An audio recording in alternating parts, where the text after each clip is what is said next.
Hello. Hello. Hello.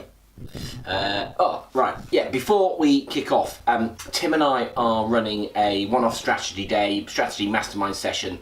So Tim and I, round the table, 8 to 10 other business owners, breakfast, lunch, a few beers and a good dinner, and it's just a great time to get some feedback on your business, get some different ideas, and just kind of hang around with the right people, really. August the 30th, Lakes Market Hotel in Nottingham. If you're keen, hit the button below and just drop us a line and we'll pick it up from there. But great. So today we're talking ignorance. Yeah, and why it's important. That's right. Yeah, it's a really interesting thing again in business is that I think so many of us only ever look inside our own walls. And they kind of look at, I don't know, estate agents only look at what estate agents are doing, and kind of plumbers look at what plumbers are doing, and I get that, and that is really important. And again, back to sort of this mastermind day, looking at what other people are doing is really useful. But actually, what's even more useful is to look further afield. Who are the people? What are the industries that are doing the thing that you need to do really well? Who are the industries that have the processes down pat, the ones that you need to do to make your business better? So I mean, I take it as an example. If you're a shop, who are the people that are best at taking money off people that come to a premises? And you start to look at people like, Alton Towers or kind of any of the theme parks, even sort of down to or up to kind of, cinemas and that sort of thing. They are brilliant at kind of squeezing the most out of someone they've got through their doors. And I think it's really important as a business owner that we do look further and further afield. And, at some level you think, well, okay, there's no way that, a business consultant should look at Alton Towers because the things are like miles and miles apart. But actually, as a business consultant, we've got the same challenges of making money. So okay, who's the best at that? Who is the best at, and look at it at each part. Who is the best at getting, more people into the website? Who is the best at getting more of those people to a place to buy? Who is the best at then getting the most out of those people?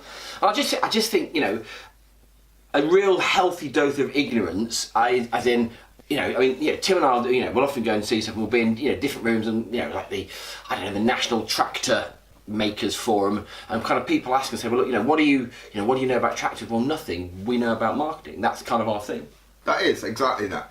I was sitting in many a meeting with a client, many a strategy session with Paul, where we're trying to get to the bottom of what they want to do and what sort of works well in their industry, and all they've got is stories about their competition.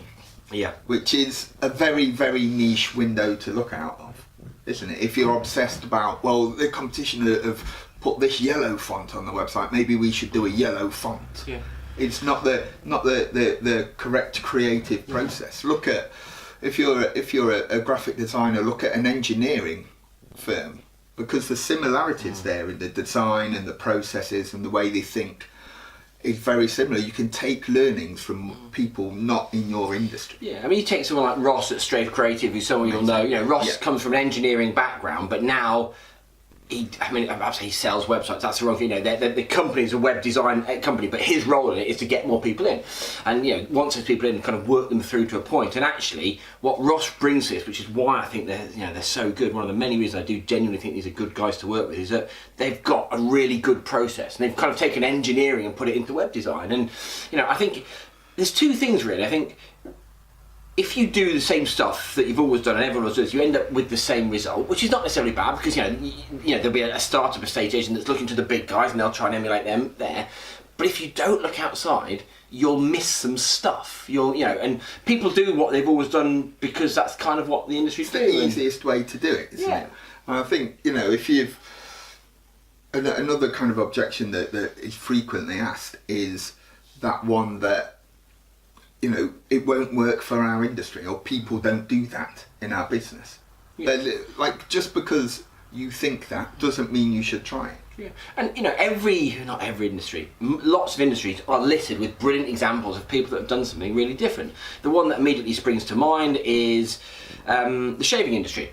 And you've got, Dollar Shave Club, I'm sure lots of you know, but we spoke about it a lot. We knew until Dollar Shave Club came along, we know that the only thing that sells razor blades is lots of face stroking, lots of stubble, aloe vera, rockets, Roger Federer, and some aeroplanes. And that's what happens to sell, to sell razors. Yet these guys came along and completely smashed the industry apart by doing something so entirely different. Something that was very, very normal in other industries, and it was, great video, it was budget, there was a bit of swearing, it was fun, it was personal, it was right for the target market.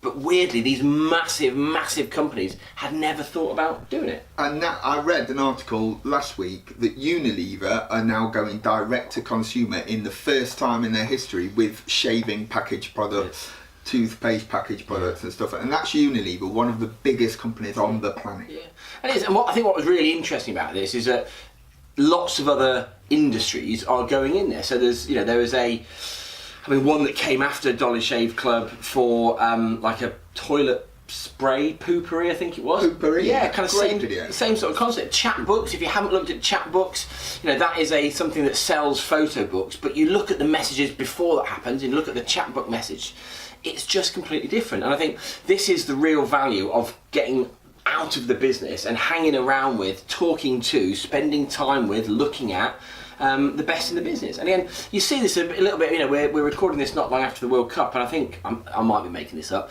but I think I read that Gareth Southgate spent some time with other different teams learning about what they do. Now it's still in sport, but actually that makes real sense.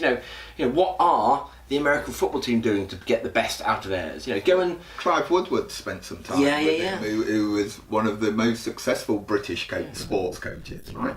So same sort of thing. And even globally, if you look at, I think it's Coach Woodburn, he used to coach college basketball, famous American guy, but he's won more games in the sport than ever, and everybody learns from him. Yeah. And I think Tony Robbins and all that sort of stuff. I think it probably boils down to the fact that your business is made up of a series of processes. Every business is made up. The process to get attention, the process to get attention to engagement, the process to get engagement to conversation, the process to get conversation into purchase.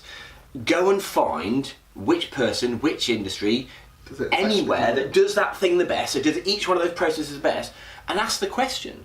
We had Colin from Magical Maths came and spoke at Game Changers, and I'm making these figures up, apologies, but it was something like 38% of his profit came from asking one question, and it's a classic upsell. He just offered people a chance to buy more, and that is every single industry, every single industry has the chance just to say as you purchase, oh by the way, do you want? That's it, and some people will.